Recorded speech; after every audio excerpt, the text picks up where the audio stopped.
à tous et bienvenue dans cette nouvelle édition du Grand JT des Territoires. Voici tout de suite les titres de ce journal. La précarité alimentaire frappe nos territoires. Un Français sur 6 ne mange pas à sa faim. Les Restos du Cœur connaissent une forte hausse des demandeurs et l'association compte sur les dons des habitants et des entreprises. Nous irons en Savoie avec notre partenaire 8 Mont-Blanc sur place. Des pluies incessantes dans l'est du pays, la Moselle a été frappée par de violentes inondations. L'heure est au nettoyage et au constat des dégâts très sévères. Les agriculteurs sont en première ligne. Nous irons sur place dans un reportage de notre partenaire Moselle TV. Et puis les Jeux Olympiques de Paris 2024 en grande pompe. Berluti, le joyau du groupe LVMH, équipera la délégation française lors de la cérémonie d'ouverture. La marque est réputée pour ses souliers sur mesure haut de gamme. C'est un savoir-faire historique et bien français. Nous y reviendrons dans un reportage exclusif. Elle brise les limites des profondeurs. En France, Géraldine Parodi est la première femme scaphandrière à maîtriser la plongée en saturation.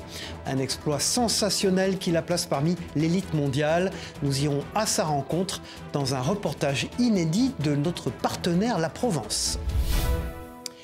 Les inondations se sont abattues sur l'est du pays. La Moselle a été fortement touchée. Certaines écoles sont devenues inaccessibles et des habitants sont même restés bloqués chez eux. Après ces violentes précipitations, l'heure est au déblaiement et au constat des dégâts. Dans la commune de Holling, les agriculteurs et horticulteurs constatent des pertes très importantes. Regardez ce reportage de Mathéo Philippe de notre partenaire Moselle TV sur place. L'heure est au nettoyage et au rangement. Chez Pierre, les plus de 5000 plantes au sol flottaient sur l'eau.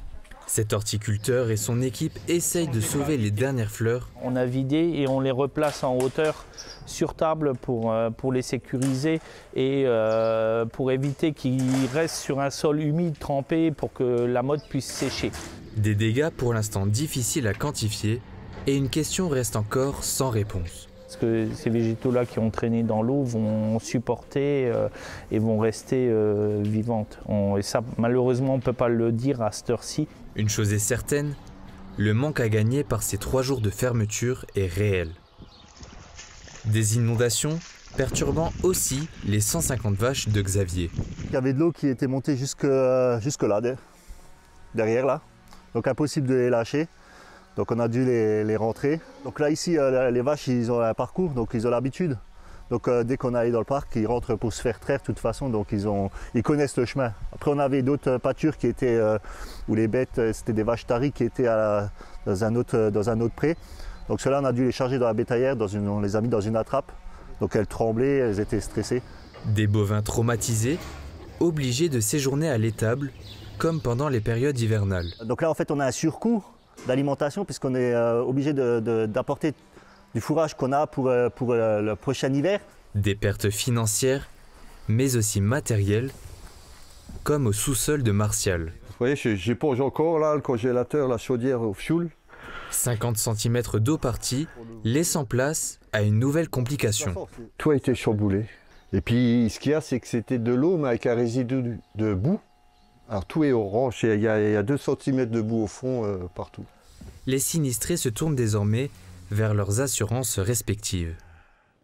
Voilà, et l'Hexagone est touché par les inondations et les Outre-mer par la sécheresse. La Martinique est même placée dans un état de crise. Depuis quelques jours, les coupures d'eau se multiplient sur l'île. De plus en plus de personnes viennent chercher leur eau à la source. D'autres habitants sont même contraints d'utiliser les rivières pour se laver. Un reportage signé Diana François Eudoxie pour notre partenaire Via ATV sur place. Avec des cabas remplis de réservoirs, depuis l'intensification de cette période de sécheresse, de nombreuses personnes viennent se ravitailler à la source. Comme ici, au quartier Médaille à Fort-de-France. Fabrice fait le plein plusieurs fois par semaine et ne s'inquiète pas de la qualité de l'eau. D'autres, comme cette habitante de Saint-Joseph, se servent de la rivière pour se nettoyer et se rafraîchir. Sans eau depuis près d'une semaine, elle a maintenant ses habitudes à la Rivière Blanche. Une solution moins contraignante qu'à la maison. Eh bien, ce matin, je suis venue prendre ma petite douche parce que j'en ai ras-le-bol et ras-les castagnettes de me baigner avec une casserole. Et le matin, c'est difficile de se préparer, surtout si on a des enfants à préparer le matin. Le quotidien des professionnels est aussi impacté par les coupures d'eau. Dans cette boulangerie et pâtisserie, en raison d'une coupure d'alimentation de 24 heures, la production est réduite d'environ 15%, malgré des réserves essentielles pour les préparations. C'est pour ce côté de l'eau ici, c'est pour faire nos plats spéciaux, le blanc, les baguettes, faire nos pâtisseries aussi. D'autres structures n'ont pas d'autre choix que de rester fermées. Dans un communiqué faisant état des mesures restrictives de la consommation d'eau face à la situation de sécheresse exceptionnelle, la préfecture a annoncé l'interdiction des lavages de voitures et de bateaux, y compris lorsqu'ils sont réalisés par des professionnels. Et puis l'inflation perdure, la précarité alimentaire augmente, les Restos du Cœur constatent une très forte hausse des bénéficiaires. En Haute-Savoie, l'association se veut toutefois optimiste pour l'année à venir. En 2023, grâce aux dons généreux, elle a distribué près de 9000 repas dans la région. Cette année, elle compte sur le soutien des habitants, mais aussi celui des entreprises. Un reportage de Chloé Lemeur pour 8 Mont-Blanc. 3 poireaux et 7 choux pour Annecy. C'est l'effervescence ce matin-là à l'entrepôt des Restos du Cœur de Pringis.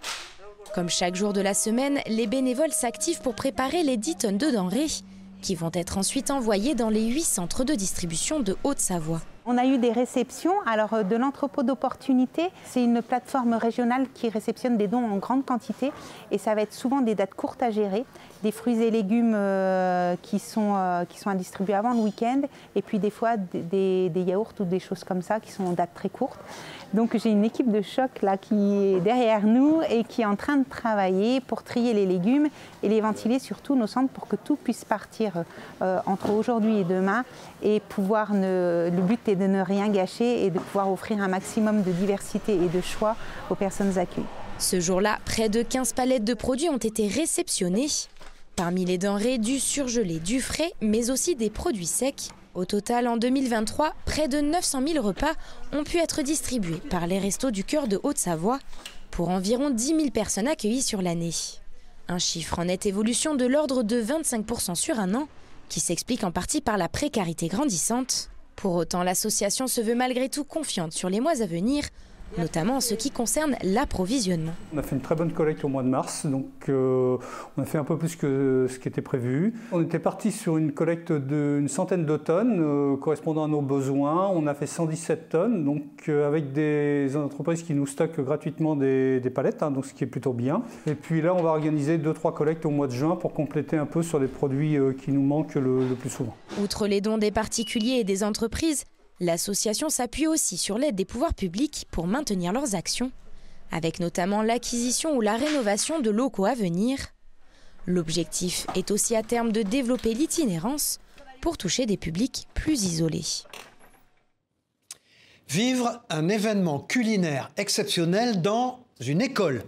Le temps d'un service, ce célèbre chef était accueilli par les étudiants de cette université dans le Val-de-Marne. Il a conquis les papilles de près de 1600 convives avec un repas très spécial. Cette opération rappelle que manger équilibré est à la portée de tous. Un reportage signé Mélanie Faure pour notre partenaire 20 Minutes TV. Semoule, crumble de tomates. Ce midi, Jean Covillot voit les choses en grand. Le candidat de la saison 14 de l'émission Top Chef sert les étudiants du Crous de Créteil après 6 heures passées derrière les fourneaux. Son défi, nourrir les 1600 étudiants attendus au cours du service. Qu'est-ce qui vous fait plaisir? Les gens sont contents déjà, autant les étudiants que les gens en cuisine, donc en vrai c'est toujours sympa. Le plaisir est-il partagé par les étudiants? Ce midi, les allées du self sont un peu différentes des autres jours. Il est à présent l'heure du verdict. Le repas du chef a-t-il été validé par ses habitués de la cantine du Crous? J'ai pas trouvé ça très bon, j'ai trouvé ça délicieux en fait. Le poulet il est incroyable. Est-ce qu'on préfère manger des frites ou équilibré? Des frites.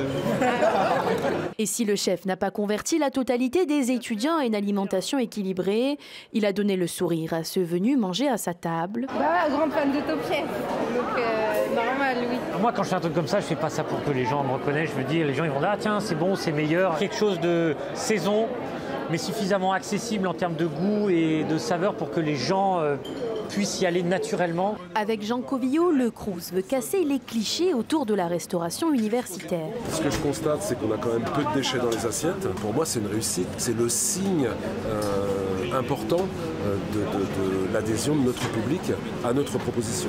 Et avec des repas à 1 € et 3,30 €, la cuisine de chef n'a jamais été autant à portée de main. Bon, en tout cas, merci beaucoup, ça fait plaisir. Merci. Et puis pour les Jeux Olympiques de Paris 2024, la Maison Berluti a le privilège d'habiller la délégation française pour la cérémonie d'ouverture. Fleuron du géant du luxe LVMH, la célèbre marque est connue pour la fabrication de souliers sur mesure haut de gamme. Chaque paire demande plus de 250 étapes et 80 heures de travail.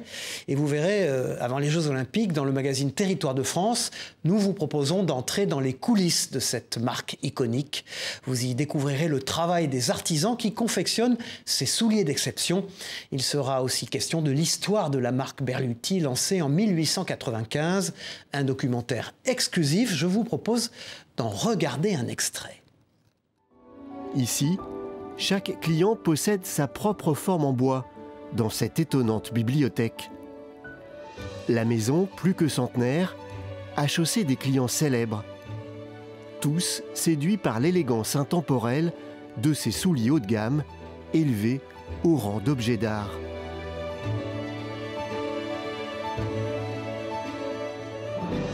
Le chef d'orchestre de l'atelier, c'est Jean-Michel, le maître bottier de la maison. Au-delà d'être l'héritier d'une histoire depuis 1895, moi, par extension, je me considère un petit peu héritier d'un savoir-faire français. D'un savoir-faire français qu'on transmet, que j'ai mis des années à apprendre, que je pratique depuis des années et que je prends vraiment plaisir à transmettre. Pour moi, c'est un petit peu l'aboutissement de toutes ces années. Et puis dans ce journal, une visite inédite au château de Versailles.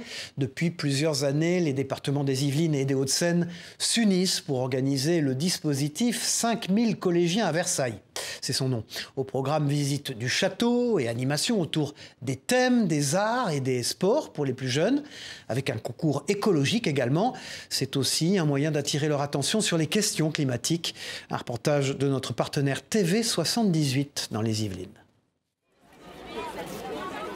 Découvrir le château de Versailles de façon ludique et éducative. C'est ce que propose depuis 2019 le dispositif 5000 collégiens à Versailles. Organisé par le département des Yvelines et des Hauts-de-Seine, cette nouvelle édition a pour thème les arts et les sports. Un clin d'œil aux Jeux Olympiques de Paris 2024 qui auront en partie lieu au château de Versailles. C'est une manière vraiment agréable, originale de partir à la découverte aussi bien du parc que du château à travers des activités aussi bien sportives que artistiques. En plus de visiter le château, les collégiens ont pu s'initier à plusieurs disciplines artistiques et sportives, comme ici avec l'escrime. Cette visite était également l'occasion de constater l'avancée des travaux du parterre de Midi, qui se refait une beauté avant les Jeux Olympiques de cet été. Un chantier qui bénéficie du soutien financier des départements des Yvelines et des Hauts-de-Seine. Le département du 92 et le département du 78 financent des grands projets à Versailles. Il y a aussi les grilles de l'orangerie qui ont été entièrement refaites. Et le département des Yvelines est aussi un grand donateur du château. C'est environ une trentaine de millions d'euros que le département a investi dans le château de Versailles. Depuis le début de l'opération, 15 000 collégiens ont pu profiter de ce dispositif. Une première édition est déjà programmée l'année prochaine. Comment accompagner les patients atteints de cancer? Les traitements sont une épreuve difficile et les patients réclament souvent un moment de pause. Face à cette réalité, cet hôpital dans la Loire lance un nouveau service de soins nommé Parenthèse. Créé il y a 2 ans, ce service unique dans la région offre des soins spécialisés. Regardez ce reportage signé Marie-Lise Pariot pour notre partenaire TL7 dans la Loire. Merci à toute l'équipe pour cette prise en charge avec beaucoup d'humanité. Nous en avons tant besoin pendant et après cette période où nous devenons un malade cancéreux. Ce service contribue à nous raccrocher à la vie, à nous relier à nous-mêmes par les sens et la relation verbale. Voici les mots qu'une patiente a laissés après son passage dans l'hôpital de jour des soins de support. Quand on les voit arriver, quand on les voit repartir, souvent, il y a quand même un vrai changement dans leur physionomie et on sent qu'on leur a fait du bien. Et c'est notre rôle, c'est notre rôle de soignant, de pouvoir apporter vraiment beaucoup de choses à ces patients. Le docteur Gubian-Père est à l'origine de ce service créé il y a 2 ans. C'est le seul dans la Loire à réunir tous les soins de support demandés par l'Institut national du cancer, comme la diététique, le traitement de la douleur, le soutien social et le soutien psychologique. Ce qu'ils peuvent m'amener de l'extérieur, c'est surtout que c'est un temps vraiment un temps de parenthèse où vraiment ils se sentent écoutés, ils se sentent pris en charge, coucounés, et qui n'est pas forcément le cas dans tous les autres endroits. On est dans un hôpital, mais ils oublient en fait qu'on est dans l'hôpital. Oublier l'hôpital, c'est aussi pourquoi les chambres et la vaisselle sont décorées. Tout est propice à la détente, comme cette pièce, où les patients peuvent profiter d'un massage. Parfois nous disent que ça les permet de se réconcilier avec leur corps en fait. Parfois le patient qui a un cancer, il est parfois en colère contre son corps, en colère contre cette maladie, et d'être à nouveau touché, se réapproprier son corps, c'est important aussi. En 2023, 35 patients sont passés par ce centre. Cette année, déjà 40 personnes ont bénéficié de ce service de proximité. Et puis le débat sur la fin de vie se poursuit à l'Assemblée nationale. Le projet de loi a été adopté lors d'une commission spéciale. Pour éclairer le public, des réunions d'information se tiennent partout en France. Une de ces rencontres captivantes a eu lieu à Troyes, rassemblant une centaine de personnes et une occasion de dialoguer sur des choix de vie essentiels. L'organisation en tête de ce mouvement milite pour la légalisation de l'euthanasie et le suicide assisté. Elle soutient aussi le développement des soins palliatifs. Le projet de loi sera désormais examiné en première lecture dans l'hémicycle de l'Assemblée le 27 mai prochain. Et puis direction la Bretagne dans ce journal où un voile de silence a enfin été levé. En 1944, une mère et sa fille ont été fusillées par des résistants dans le village de Plumelec, dans le Morbihan. C'est un sombre chapitre longtemps resté méconnu, mais grâce à 4 années de recherche acharnées, la vérité refait surface. Un reportage exclusif de nos partenaires TBO et TB Sud, les chaînes du groupe Le Télégramme sur place. Dans le cimetière de Plumelec, Éric et Caroline se recueillent sur la tombe de Léontine et Agnès. Ils arrivent du nord de la France et ce trajet, aux aires de pèlerinage, ils l'ont effectué à de nombreuses reprises.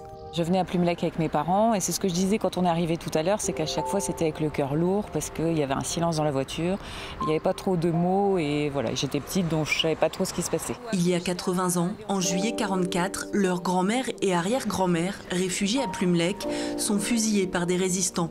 Elles sont soupçonnées de collaboration. Cette histoire va planer sur la commune pendant 8 décennies. Un ancien résistant qui m'a parlé d'Agnès et Léontine et ça m'a vraiment intriguée et ça m'a aussi un peu révoltée de savoir qu'on s'en était pris à 2 femmes de cette manière. Finalement le but c'est pas de raviver des vieilles douleurs mais de faire en sorte qu'un village puisse enfin guérir de toutes ces violences qui ont été commises il y a 80 ans. Les 2 femmes ont-elles vraiment collaboré? Pourquoi n'ont-elles pas eu de procès? Autant de questions et de souvenirs à remuer.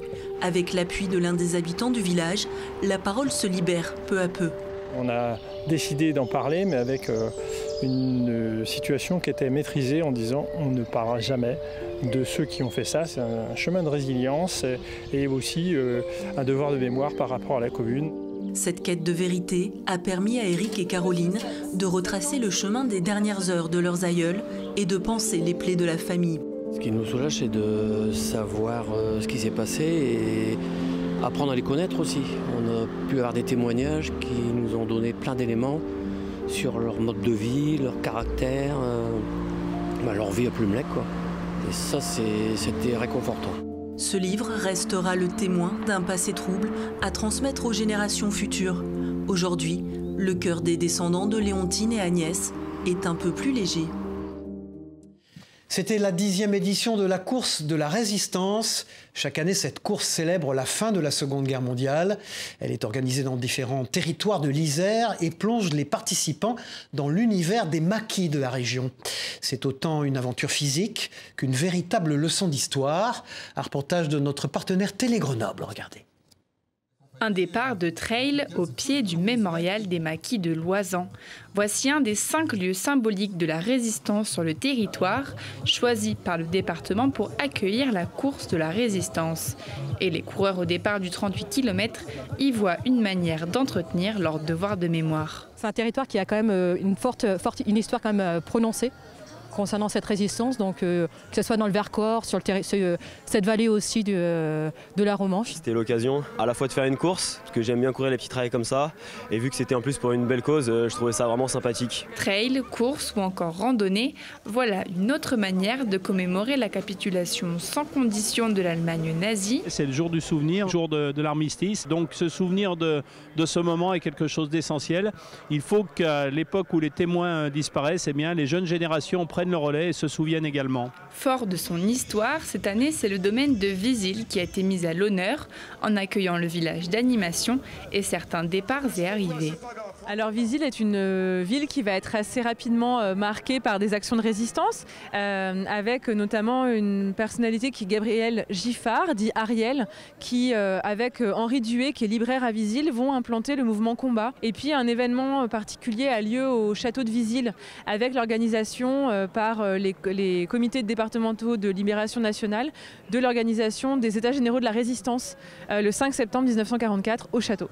Entre sport et culture, cette manifestation aura permis de rappeler à certains et faire connaître à d'autres l'histoire des territoires de l'Oisans et de la Matésine. Elle faisait partie des 4 seules femmes scaphandrières de France, ces plongeurs de l'extrême. Aujourd'hui, Géraldine Parodi est la seule à pouvoir plonger en saturation. Un exploit qui lui permet de rentrer dans un cercle très fermé. Elle devient l'une des premières femmes au monde à obtenir cette certification. Rudy Dahan est allé à sa rencontre pour notre partenaire, la Provence. Une journée historique pour la plongée.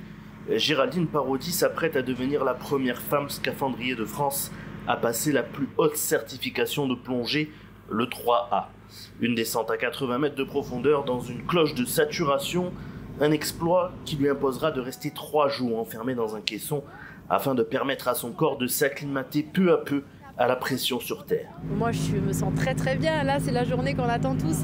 On a fait beaucoup d'exercices, on a quand même à l'INPP on a quand même l'expertise mondiale puisque c'est l'école qui forme le monde entier au niveau de la plongée à saturation, c'est l'école principale en tout cas. Et on a des maîtres systèmes qui nous ont préparés pour pouvoir faire ça sereinement. Je m'en rends pas compte d'un côté parce qu'en fait moi c'est dans la continuité de mon travail. Par contre le fait de réaliser après que oui je serai la première française au monde, on sera à 4 en tout, de femmes dans le monde entier, en fait c'est pour moi un moyen de dire que voilà la femme ça y est, elle met un pied dans la plongée à saturation. À bord, après plus d'1 heure de navigation assurée par un remorqueur, tout se précipite. En quelques minutes, Géraldine se prépare, entre dans la cloche et amorce sa première plongée. Elle en enchaînera 6 en tout, une fierté pour l'Institut national de plongée qui est l'une des seules institutions au monde à proposer cette formation. 3, c'est le niveau le plus élevé de la plongée professionnelle. Ça permet de pouvoir travailler dans le monde entier et puis d'être aussi reconnu par ses pairs. Déjà, on est les seuls au monde quasiment à faire cette formation. Et maintenant, on a la seule femme au monde à travailler à l'INPP, classe 3.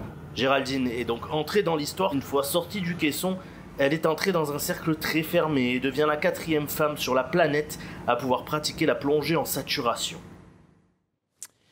Et puis une colonie de vacances pas comme les autres. Depuis la fin des années 80, cette institution en Sarthe offre une expérience unique pour les plus jeunes. Une semaine de vacances centrée autour de la musique. Pour l'occasion, il prépare plusieurs spectacles lors d'un événement unique. Une aventure musicale inoubliable pour ces étoiles montantes. Un reportage signé Colin Ancel pour notre partenaire LMTV Sarthe. 4 jours et demi pour monter une comédie musicale. Depuis une trentaine d'années, le Camp Musique réussit cette prouesse. Une semaine de répétition et 2 spectacles, les vendredis et samedis.